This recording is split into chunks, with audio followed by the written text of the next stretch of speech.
And this morning, ang pag-uusapan natin, isa sa mga uh, most misunderstood na parable na shinare ng Panginoon, na kung saan halos lahat ito ang interpretasyon, no? Yung inuutusan tayo ni Lord na maging matulungin, inuutusan tayo ni Lord na maging compassionate, inuutusan tayo ni Lord na maging mapagkawang gawa. Based dun sa parable. Now, I am not saying na wag tayong maging matulungin.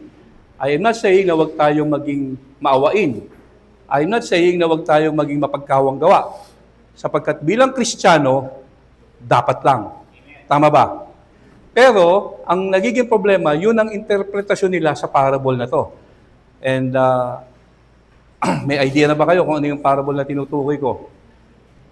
Ang pag-uusapan natin ngayong umaga is clearing the confusion on the parable of the Good Samaritan. Okay? And I assume most of you, if not all, narinig na ang parable na yan o familiar na sa parable na yan. Taas nga ang kamay yung hindi pa familiar sa parable na yan. Let me see your hand. Okay, isa. Okay, be honest, no? Wala? Yung alam na, yung parable na to, yung napakinggan na, o yung pamilyar. Okay. So, yung iba, walang pakialam. Walang pakialam yung iba. Anyway, so this morning, marami ang, as I've said, na mi-misinterpret at nami-misapply ang parable na yan, na ngayong umaga, we are going to clear the confusion on this parable. But before that, let's close our eyes and let's pray. Lord God, sa umagang ito, we ask for your wisdom. We ask for understanding. We pray that the Holy Spirit will guide us in all truth as you promised us, Lord. Ang banal na Espiritu, ang primary ministry niya is to guide and teach us in all truth. We entrust everything to you, Lord, sa pagtuturo ng banal na Espiritu. This we pray in Jesus' name. Amen. Palapakan muna natin si Lord.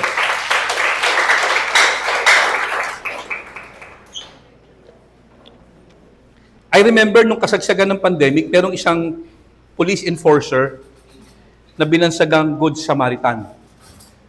Alam niyo kung bakit siya binansagang Good Samaritan? Kasi merong isang rider na nag-violate, pero imbis na tikitan niya, dahil na-interview niya na ito ay working student, ito ay sumusuporta sa kanyang mga pamilya, no? So, imbis na tikitan niya, ang ginawa niya, binless niya. Okay? At nag-viral yon. Ilan sa inyo yung nakakaalala nun? In fact, na-news pa yan eh. Naalala nyo yan? Dahil maraming netizens ang natuwa sa kanya, ito yung enforcer, ito yung rider na nag-violate. Dahil maraming netizens ang natuwa sa kanya, marami ang nag-donate para siya ay i-blessed. No? Tumanggap siya ng 100,000, if I am not mistaken, sinasabi niya. So sabi rito, the Good Samaritan, nakatanggap ng 100K mula sa anonymous donor. Okay? So yung police, eto, siya ay binansagang the Good Samaritan because of what he did. Imbis na tikitan, etong rider na napag-alaman niyang isang estudyante at naghahanap buhay para sa kanyang pamilya, imbis na tikitan, binigyan niya ng blessing. Hindi ko na alam kung magkano yung ibinigay niya. And then, nag-viral yon, binansagan siyang Good Samaritan. At dahil binansagan siyang Good Samaritan, marami ang tumulong doon sa police. Okay? Now, marami ang nag-iisip na ang parable ng Good Samaritan, mamaya i-discuss natin yung buong parable. But I assume, dahil napakinggan nyo na yan, may idea na kayo. Okay? Pero isa-isahin natin. So, anyway, marami ang nag-a-assume na ang parable na yan ng Good Samaritan na binabanggit ni Lord in one of the gospel stories na parable, tayo ay inuutusan ng Panginoon na maging matulungin sa kapwa based on that parable. So, yun yung ating liliwanagin ngayon kasi ang misapplied view on this parable is this. You, all of us, should be a good Samaritan. You must help the poor, be kind, and show compassion to them. Alright?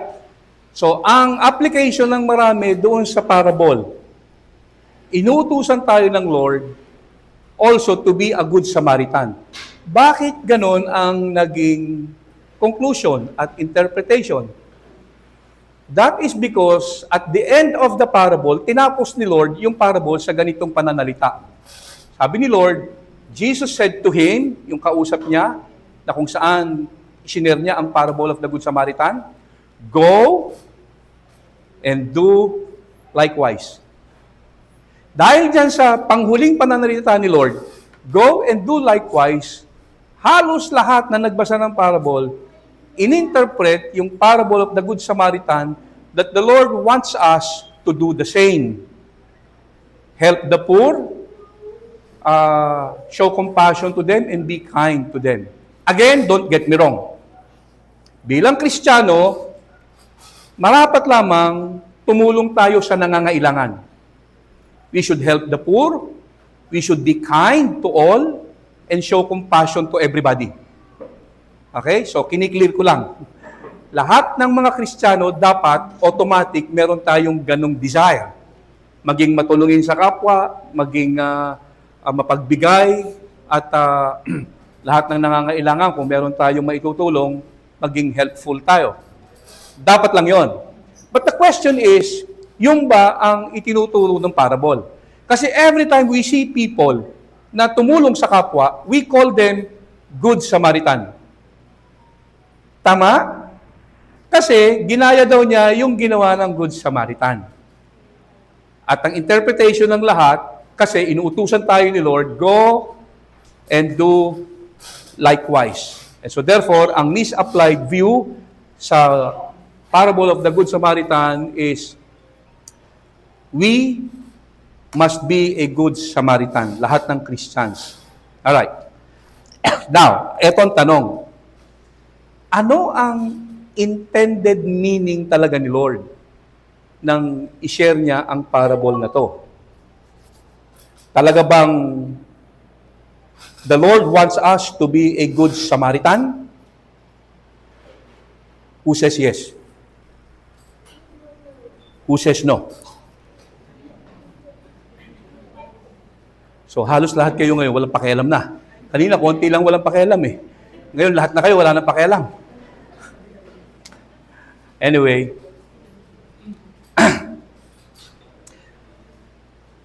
the answer is no. But then again, kaklaro natin yon. Okay? I am not saying na wag tayo maging matulungin. Pero alamin natin ano ba talaga yung tungkol sa parable na ito. Now, to know the parable or to know the Lord's intended meaning dito sa parable na ito, it is very important for us to know the background of the Samaritan. At kung anong relasyon meron siya sa mga Hudyo. That is very important. Kasi marami nagsasabi, Good Samaritan.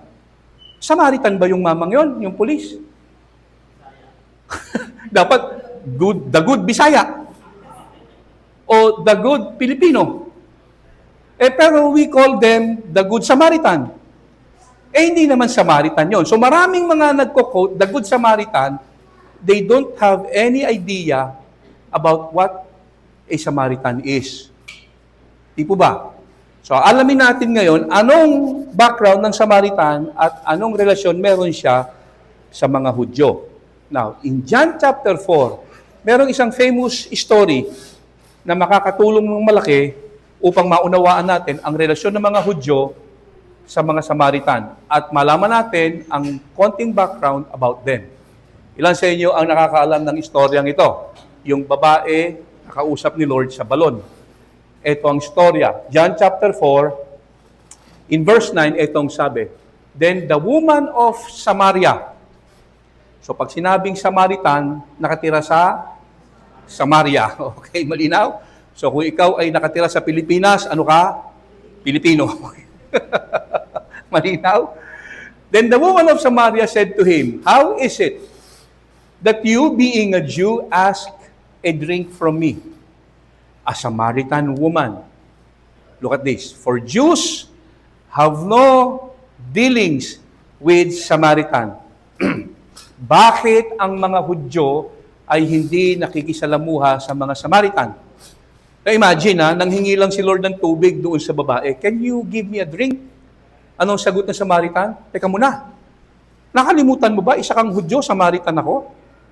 Bakit ka nanghihingi ng tubig sa akin? So, merong barrier. May something wrong. Tama ba? Na kung hindi mo alam yung history, mapapaisip ka. Bakit nabanggit ng Samaritan woman ito kay Jesus? Nanghihingi lang naman si Lord ng tubig. Kasi yung mga preceding verses niyan, si Lord nang hingi ng tubig doon sa babae. Pwede mo ba akong bigyan ng tubig? Ano ang sagot ng babae? Samaritano ako. Ikaw ay Hudyo. Nanghihingi ka sa akin ng tubig. So point is, kung hindi mo alam yung background, mapapaisip ka. Ano ba namang klaseng sagot yun? Parang ganito, nanghingi siya ng tubig. Pwede mo ba akong bigyan ng tubig? Bisaya ako. Ikaw ay Tagalog, ba't nangingi ka sa akin ng tubig? Parang gano'n, di ba?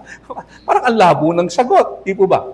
So just to give you a background of the history ng dalawang yan, ang mga Samaritan ay mga Hudyo din, pero half-half. Half Jew, half Gentile. Paano nangyari yon?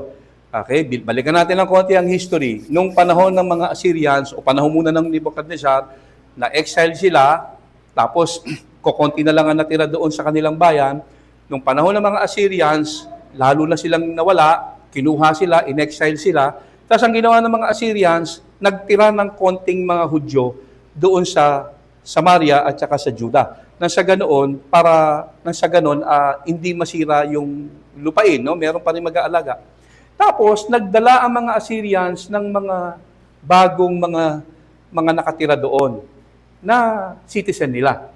So, ang nangyari, naging asawa ngayon ng mga Hudyo na naiwan sa Samaria itong mga dayo na sumakop ng kanilang bansa.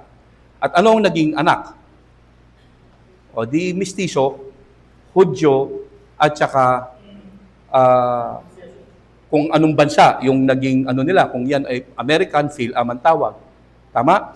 So, nagkaroon ng mistiso. Tapos, ang naging problema, na-impluensyahan nitong mga dayo yung pagsamba sa Diyos na tunay ang mga Hudyo na naging asawa nila. Hindi na sila talaga sumamba sa totoong Diyos na kanilang kinikilala. So dahil doon, yung mga totoong Hudyo, full-blooded Jew, medyo naging na sa kanila, naging aloof na. Iniiwasan na sila ngayon, galit sa kanila. Kasi ang dating, tumalikod na sila sa totoong Diyos. Tinalikuran nila si Yahweh. Kaya sa sobrang galit nila, dito sa mga taong ito, ayaw nga nilang dadaan doon sa lugar na yon. Kung halimbawa, may dadaanan sila sa kabilang ibayo, tapos madadaanan yung Samaria, iiwas sila doon. Sila ay iikot pa, di baling mas malayo ang dadaanan, basta wag lang silang dumaan sa Samaria. Pero si Jesus, sinadya niyang dumaan doon. Kasi meron siyang divine appointment para sa babaeng ito. Alright? So, ito yung background ng story.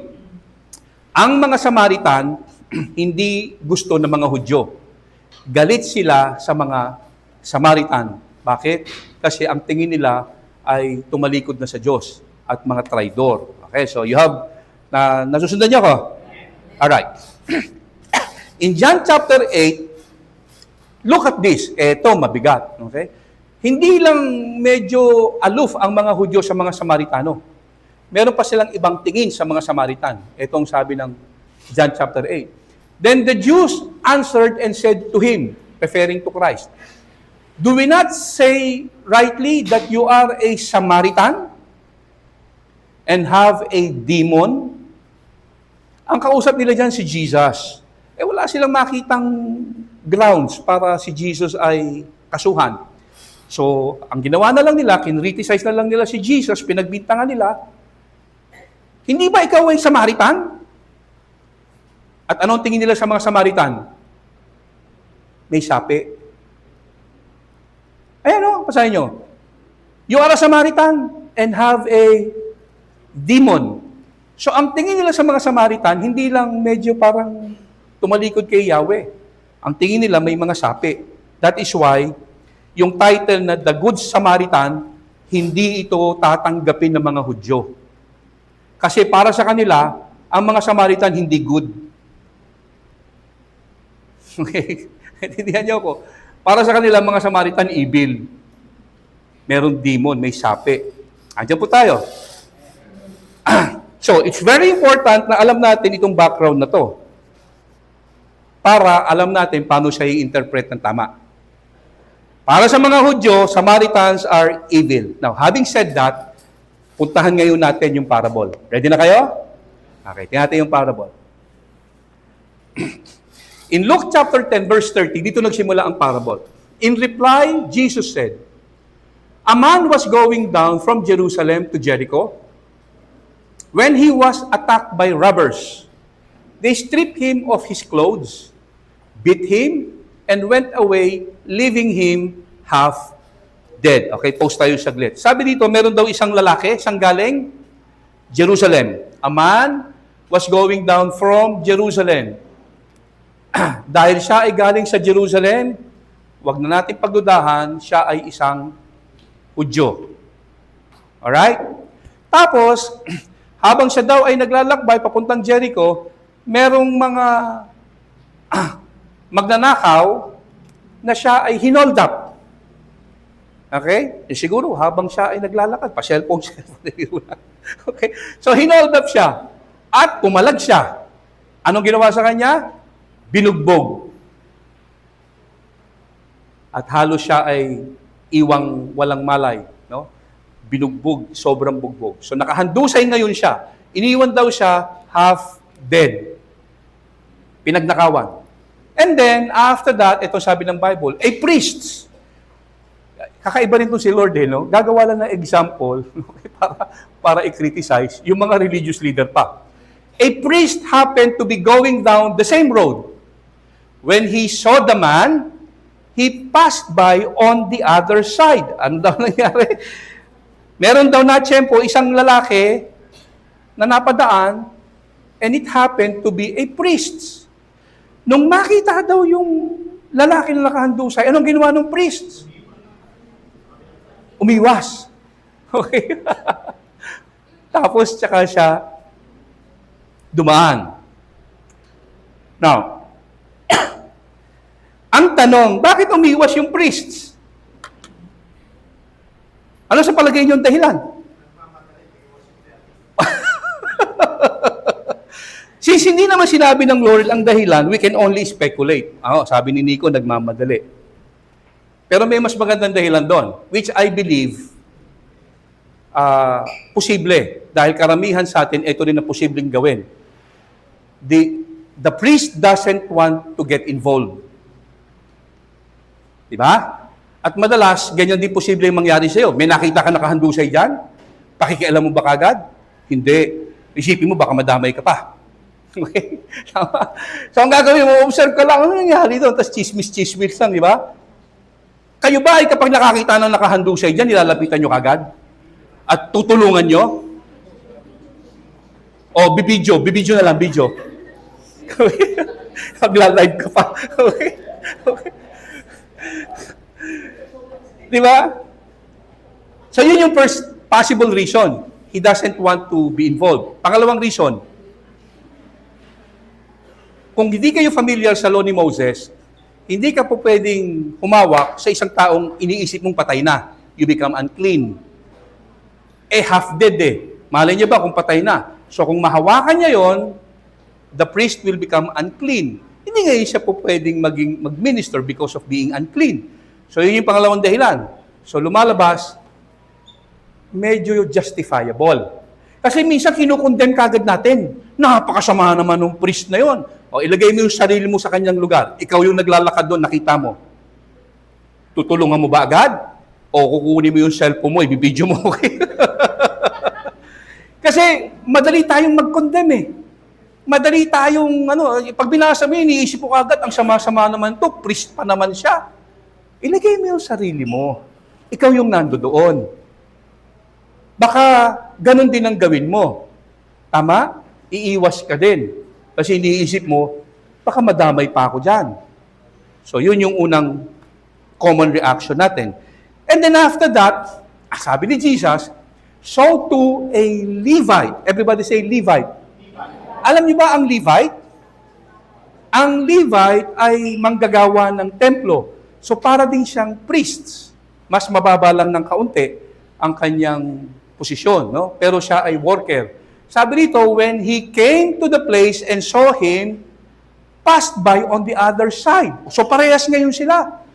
Nang ginawa, umiwas din. And possible, wag na tayong mag-isip pa, ganun din ang dahilan niya. Ayaw niyang ma-involve, baka madamay siya, o maging unclean, Levite siya. Naunawaan niyo ako? Okay? So wag muna natin silang i-judge, basta-basta. Kasi meron silang posibleng valid reason na hindi naman natin alam kasi hindi natin alam yung background. Okay? Then after that, sabi dito, but a Samaritan, yun, as he traveled, came where the man was, when he saw him, he took pity on him. Naawa daw siya. Yung priest at yung Levite, nung mapadaan, umiwas. Pero yung Samaritan, nung makita niya, sa ibang version yan, hindi took pity. He had compassion on him. Medyo mas mabigat yung salita. Nagkaroon siya ng compassion. Naawa. Anong ginawa niya? Sabi rito, he went to him, bandaged his wounds, pouring on oil and wine. Then he put the man on his own donkey, brought him to an inn, and took care of him. So binigyan niya ng first aid, no? So nung makita niya, tinulungan niya. No? Ano yung sugat? Pagkatapos, sabi niya, mukhang kailangan mong madala sa ospital. So, hindi natapos doon sa inalam niya. Na, may tanong ako sa inyo ulit. Posible, kung ikaw yung tipo ng katulad nitong Samaritan na to, yung hindi ka natatakot ma-involve. No? Yung ikaw yung medyo may pagkamarites ang dating. Yung aalamin mo, ano nangyari? Na posible ito lang ang gawin mo. Tagasang ka? Sinong gumawa sa iyo nito? Saan ka nakatira? Tapos, ang gagawin mo, kukontakin mo yung mga kamag-anak nito to tell them, Mrs., yung asawa ninyo, o kaya naman na inday o iho, yung tatay ninyo, may pinagnakawan, nandito siya ngayon. Siya ay kailangan niya ng rescue ninyo. Puntahan niyo siya, nandito siya. Tama? You will not bother to do more than that. Hanggang doon ka lang. Kasi, iniisip mo may lakad ka rin. May istorbo ka. Gagastos ka. Tama ba? So maaari, the least you can do, kung gusto mong tumulong, alamin mo kung sino siya, saan siya nakatira, sino mga kamag-anak niya, and then contact the loved ones, the family, and then inform sila, nandito po yung ninyo, yung asawa ninyo, nandito po sa ganitong address, pinagnakawan po siya. Baka pwede pong pumunta kayo dito kasi kailangan niya ng ang tulong. Then after that, antayin mo na yung misis mo, pupunta dito. Ha? Okay, layas ka na. May kausap ako? Ngayon, kung higit pa doon yung kaya mong gawin, ikaw na. Alright? Kung higit pa ron, yung tipong ikaw ay mag-aaksaya ng oras. Yung isasakripisyo mo na yung lakad mo. Okay? Yung siya ay talagang tutulungan mo na, ihahatid mo na kung saan siya dapat dalhin. So, medyo mas mabigat yung ngayon. Kung talagang medyo may puso ka na mahabagin, pwede mo pa rin gawin yon. Alright? So, imagine mo, ikaw yon, I believe, pwede mong gawin yon. Pero pagka nadala mo na siya sa ospital, I believe, ang gagawin mo na ngayon, ibibilin mo dun sa ospital, na tinawagan ko na yung yung mga kamag-anak niyan, pupunta na sila dito. At yung bayarin doon, yung mga kamag-anak na. Tama ba? Gagawin mo ba yung dinala mo na siya sa ospital at tapos kakausapin mo yung hospital at sasabihin mo, charge mo sa akin lahat ng gastos. Gagawin niyo yun? The least you can do, kung talagang matulungin ka, dadalhin mo siya sa ospital, pagkatapos ibibilin mo siya sa ospital at sasabihin doon sa ospital, yung mga kamag-anak niya na kontak ko na, papunta na rito. Yun na yung pinaka-the best na pwede mong gawin. Pero pag babayaran mo pa yung bill, lalo na kung na-ICU pa yan, okay, ikaw na. Ikaw na ulit. Nasusundan niyo ako? Yun yung ginawa nitong Samaritan na to. The next day, he took out 2 denarii. Yung denary ay 1 day wage. Okay? So kung 2 denarii yan, 2 araw na sweldo. Gave them to the innkeeper. Itong sabi niya, look after him. When I return, I will reimburse you for any extra expense you may have. Anong ginawa nung tumulong? Dinala sa ospital. Sabi, gamutin ninyo, kung ano man ang maging gastusin, ilista mo lang, pagbalik ko, babayaran ko. Tanong, sino siya yung may kayang gumawa nun? At kahit may pera ka pa, I don't think nagagawa natin yun ng normal. Lalo na sa estranghero. Kaya nga kung ikaw mabait ka, ang pwede mo na lang gawin dyan, the least you can do. No, yung talagang, ito na yung, sa palagay mo, ito na yung pinaka magagawa ko talaga. Dadalhin ko siya sa ospital para malunasan, kukontakin ko yung mga pamilya para puntahan, sila na bahala. Yun lang. Alright? Andiyan po tayo. Now, dahil sa kabutihang ginawa ng Samaritan,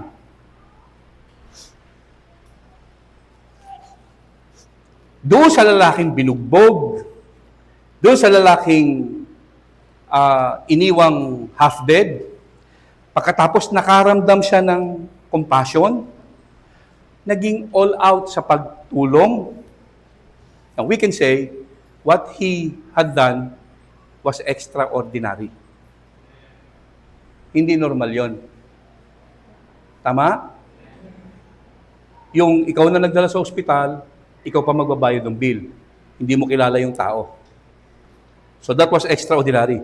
At dahil sa ginawang kabutihan ng lalaki na yon, most people think ang lesson na gustong ituro sa atin ni Lord, diyan sa parable na yan, is lahat tayo maging compassionate at maging mapagkawang gawa.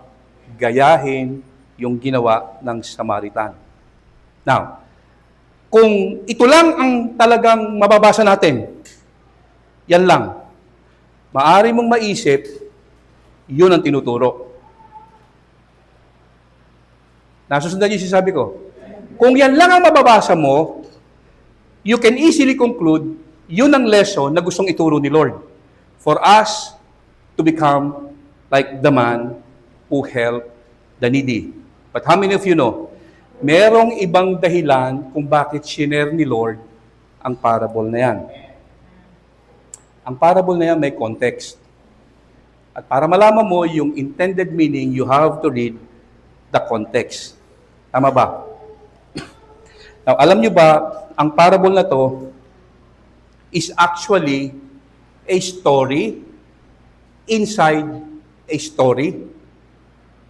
Let me repeat that. This parable is a story inside a story. Ibig sabihin, kaya isinare ni Lord yan, merong unang nangyari. So this is a story inside a story. Now, alamin natin kung ano yung story behind the story. Okay, basahin natin yung istorya. In Luke chapter 10, verse 25 to 27. On one occasion, an expert in the law stood up to test Jesus.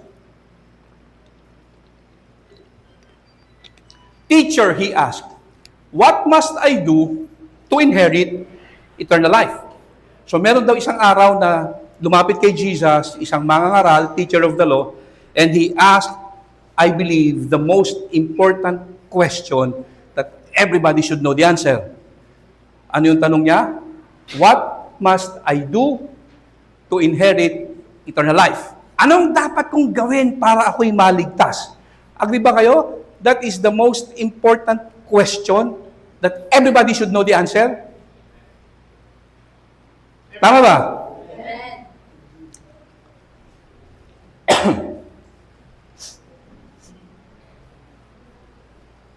Ewan ko, pero maraming tao parang hindi masyadong nare-realize na yung tanong na yan is the most important question na dapat alam niya ang sagot. Kasi maraming tao in this world, iba-iba ang alam kung paano maligtas. Okay? Kung ikaw ay Muslim, no? Meron silang tinatawag na 5 pillars, no? Of the faith, no? Kailangan mong magbigay ng alms to the poor para maligtas ka. Kailangan mong manalangin 5 times a day. Alam niyo ba yon sa Muslim? You need to pray 5. Ilan dito yung nagpe-pray ng at least 3 times a day? Lahat kayo. Di ba? Tuwing kakain, di ba? Almusal, tanghalian, hapunan, di ba? So we pray 3 times a day. No? Pero mga Muslim, 5 times. Talo tayo. Ang mga Muslim, dapat kang pumunta ng Mecca at least once in your lifetime. Dapat makarating ka doon. So, meron silang iba't ibang paraan para ikaw ay maligtas. Yung Buddhism, meron din. Kailangan ma-reach mo yung tinatawag na nirvana, no? Yung spiritual knowledge na kailangan ikaw ay maabot mo yon, yung ganong klaseng spirituality. That is one of the most, if not the most important question everybody should know the answer. What must I do to inherit eternal life? Now, all of us will agree, itong tanong ng lawyer na to, sa panahon natin, napakadaling sagutin. Tama ba? Pero nung time na yan, sincere yung tanong ng lawyer. Pero meron akong tanong sa inyo. Ito bang lawyer na to is really sincere in asking that question?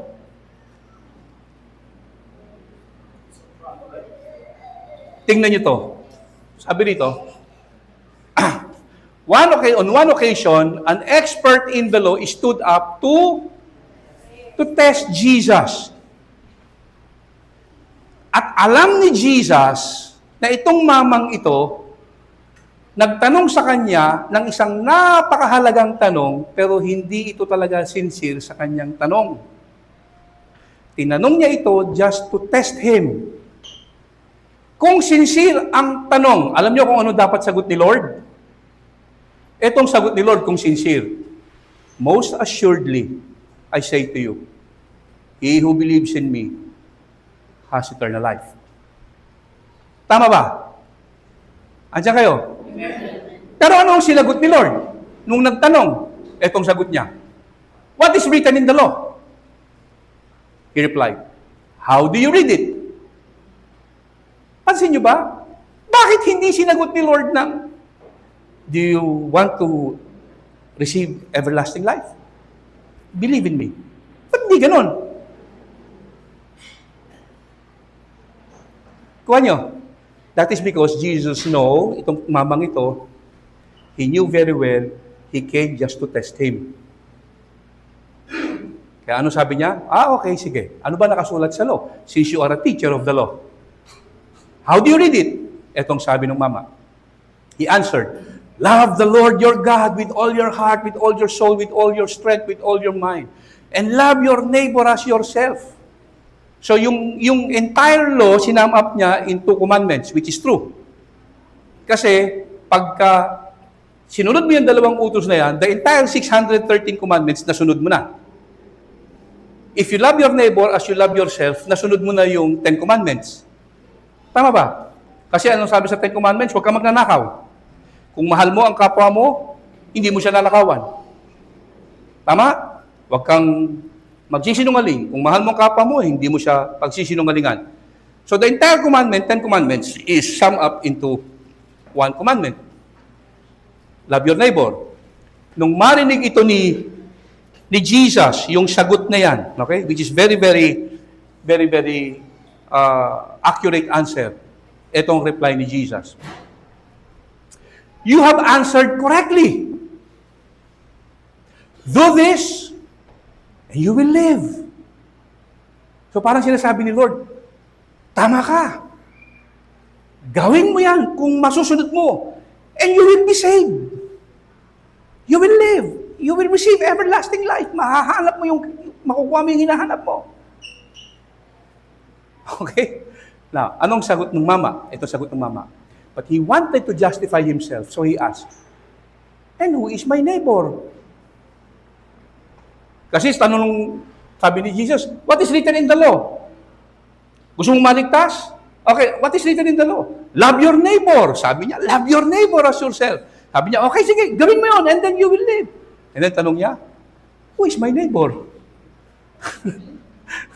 Kung ikaw tatanungin na ganyan, ano isasagot mo?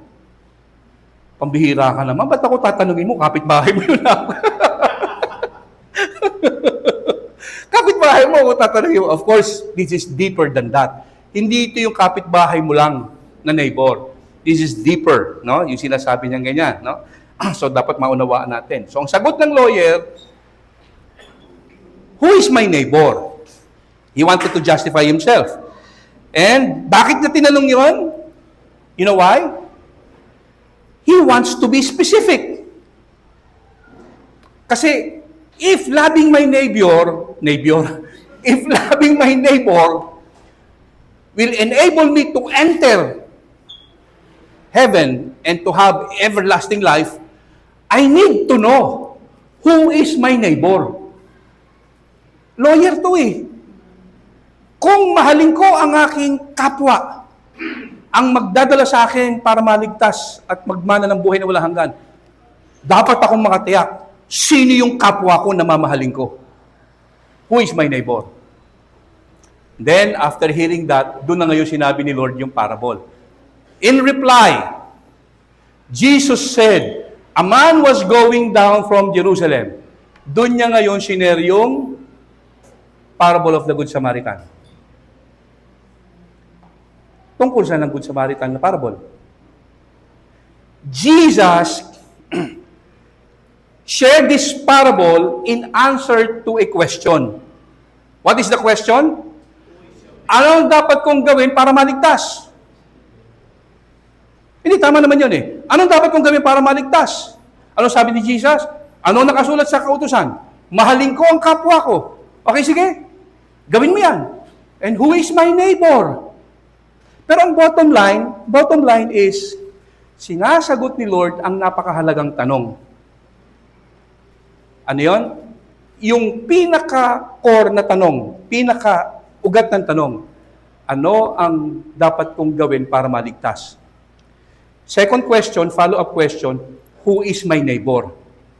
Pero yung parable na yan, isinare ni Jesus, may kinalaman doon sa sino yung neighbor, at tumutukoy doon sa pinakaugat ng tanong, anong dapat gawin para maligtas?